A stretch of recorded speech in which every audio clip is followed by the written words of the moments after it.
Mekhiya kinjeti di famana godi ammu marra wan kana no dage khayi salam alaikum ji khawo intala wai Dabi Hamza habibi wasiba sasa aitati arani qabaniti sat Hamza koy antok Hamza ani wallahi famana goda bar ana are mi ra khaysan galle wan famana goda miti yontun gabbate arran tan gize si wan kana debiste nama kana hunda kana qalbi cabsite gurban kun asumarratti nama kun kudani hawasni isa asji hawasni isa jahalat hawasni isa ku qame ega khaleti ras jiddu isa wajiri badan inni no nyaade bulle ji arran wan kana hawasni kun amman tana mata isa ol qaba amman tana sheekotin teenye intala gurre qabde fidde gurba kana mata isa dhaabne ol garsiifna amman tana akka garaan nu qabbana barbaade mali'an wan birati miti intala isa on barbaanne inni nu amman tana way Hamza osoo taate way Hamza mira kaysan galinaati ijoollee kana rabbumatu akkana godhe gafuullee hasaa keessatti seenu gama tokkollee hin gorru akka haqaatti isaanis Oromoodha ammallee isaan lechuun muslimaa warroota nurra beekamtii waa'ee diinaa qabantu jira mira keessa galchinee dirqiin itti dhiinee hiiki jechuu osoo hin taane as gabbaa'ee sheekota hojii haasawee bootani bannaa fi nama nu ol baasee akkasitti hamuu qabu haa godhu. Tani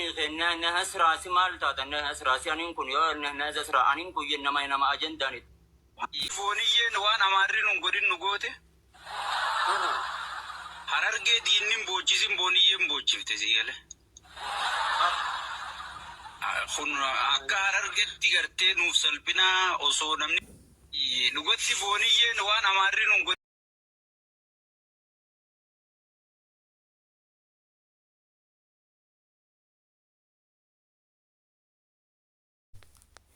jaalatamtoota fi kabajamtoota hordoftoota fayyiseetu kan taatan hunduma keessanii bakka jirtanitti nageenyi koo kan jaalalaa isin bira haa ga'u isiniin jecha har'a viidiyoo biraa qabadhe isiniif dhiyaadheera hanga dhuma viidiyoo kiyyaatiitti na wajjin turaadha viidiyoo kiyya laayik sabskiraayib gochuu hin dagatinaa warroonni maatii fayyisee taatan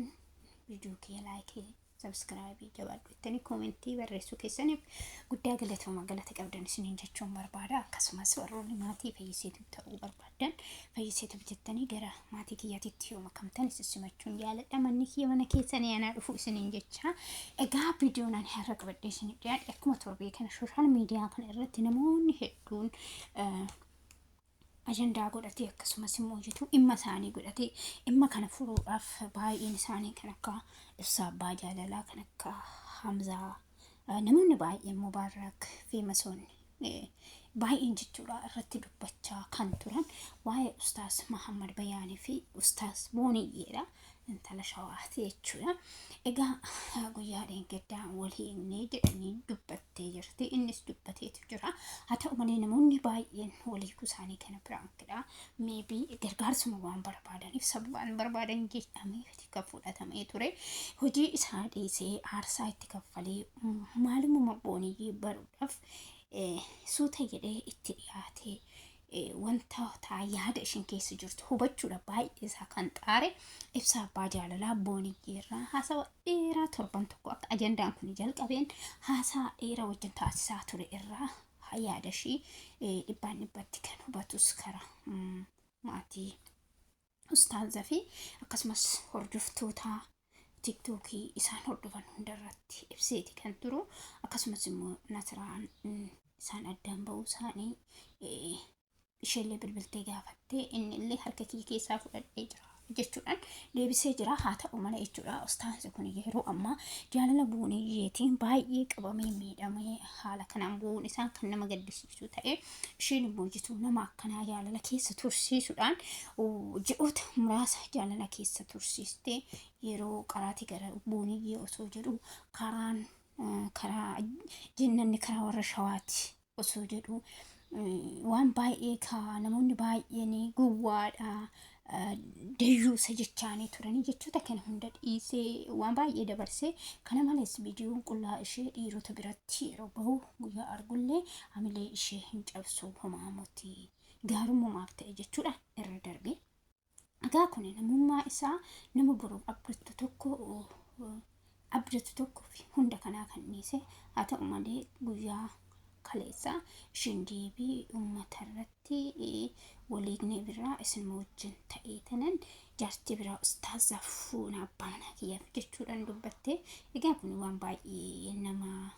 jibbisiisudha dhugaa dubbachuudha fi nama tokko jechuudha nama tokko qalbii cabsanii wajjin jaarsa kiyya abbaa manaa kiyya jechaa turanii sooshaal miidiyaa kanarratti fakkeessaa turanii namni sun qalbiin isaa cabee haala kanaan deebisuun dhugaan akka shamarree tokkotittis baay'ee waan jibbisiisadha. Namoota akkanaa kanarraa dhaloonni dhufu waan irraa baratamuu hin dandeenye waan aroota waan badaa barsiisudha jedhee fudhadhaanii akka kiyyaatitti. Egaa namni tokko Booniyyeen miidiyaa kana irraa ani jaartidha moo jette ani nama xiqqoodha miidiyoo kana no akkas hin jedhamu. Nama xiqqoo osoo taatee maaltu kana hunda keessa si galche maaltu kana hundaa hamma laphee namaa cabsitutti si galche. Hati faate Booniyyeen waggaa kurnaan irraatillee akkanuma jirti yaada ima jette dhugaa itti hati faate. Kanaaf jechuudha namoonni akkanatti laphee namootaa cabsitanii dhumarratti nama sammiitanii biraa deemtan dhugaa rabbii jireenya boru itti seentan keessatti waan taatan hin beektan. Kanaafuu jechuudha lapheen keessan tokko ta'uu qaba. Nama hin jaalanne tokko baaltala sanitti maalummaa isaa erga hubattanii siin taane eega ta'e akkatti gochuu qabda malee